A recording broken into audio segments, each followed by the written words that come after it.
नमस्कार, DS4 news येवलामध्ये स्वागत आहे. समानता, संघर्ष आणि शाहिरीचा बुलंद आवाज असणारे लोकशाहीर अण्णाभाऊ साठे यांच्या जयंतीचे औचित्य साधून आज ऐतिहासिक येवला शहर एका अभिमानास्पद सोहळ्याचे साक्षीदार ठरले आहे. येवल्यातील एज्युकेम हायस्कूल शेजारी कोपरगाव रोडवर लोकशाहीर अण्णासाहेब साठे यांच्या पुतळ्याचे अत्यंत दिमाखात आणि उत्साही वातावरणात अनावरण करण्यात आले.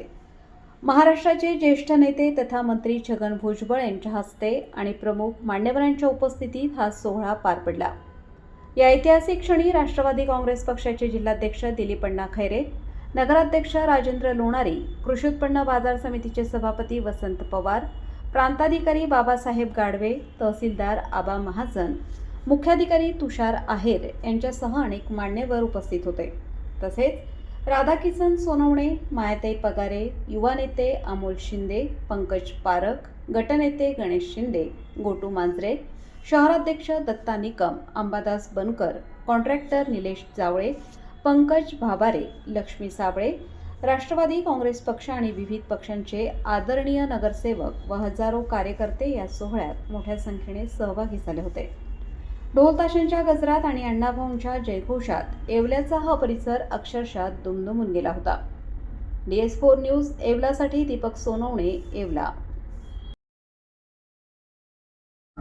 आज अण्णाभाऊ साठे लोकशाही साहित्यरत्न त्यांचा 106वी जयंती आहे. काही महिन्यापूर्वी किंवा वर्षापूर्वी समाजातील लोकांनी मागणी केली होती की आम्हाला अण्णासाहेब साठेंचा जो आहे पुतळा बसवून द्या. त्यांच्या शाळेच्या लोकांनी त्याला मदत केली,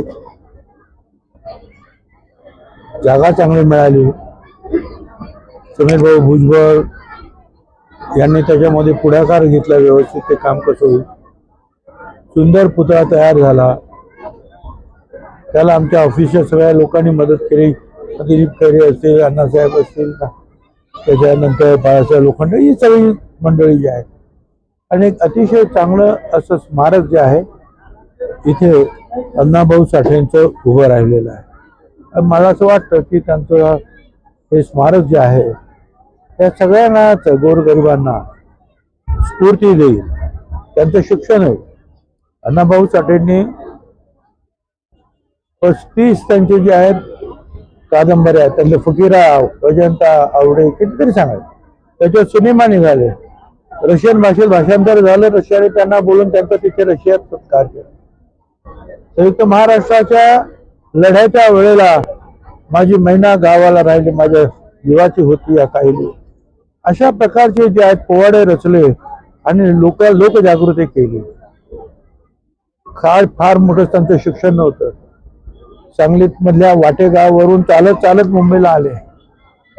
गिरणी कामगारांचं काम करायला लागले. 4थी पास फक्त. किती मोठं वाङ्मय त्यांनी तयार केलं. पण त्या वाङ्मयामध्ये अन्यायाच्या विरुद्ध लढण्याची धग आहे, हे आपण सगळ्यांनी लक्षात ठेवलं पाहिजे. आणि म्हणून जे आहे ही स्मारक उभं राहणं एक प्रकारचं जे आहे आपल्या लोकांच्या लोकशिक्षणासाठी महत्वाचं आहे असं मला वाटतं. मुंबई येथे लग्नासाठी जाण्याची गरज नाही. येवल्यातच घेऊन आले आहे वर्मा लॉन्स, तुमच्या सर्व समारंभासाठी एकमेव भव्य ठिकाण. तुमच्या जीवनातील खास क्षणांना सुंदर आणि अविस्मरणीय बनविण्यासाठी योग्य ठिकाणाची निवड महत्वाची असते. त्या प्रत्येक स्वप्नपूर्ती क्षणांसाठी वर्मा लॉन्स आहे. विस्तीर्ण व हिरवळयुक्त प्रशस्त लॉन, प्रशस्त पार्किंगसह अनेक सुविधा, सर्व काही एकाच ठिकाणी. प्रशस्त पार्किंगसह अनेक सुविधा. वर्मा लॉन्स, ठिकाण येवला नाशिक रोड, यरंडगाव. एक वेळ अवश्य भेट द्या.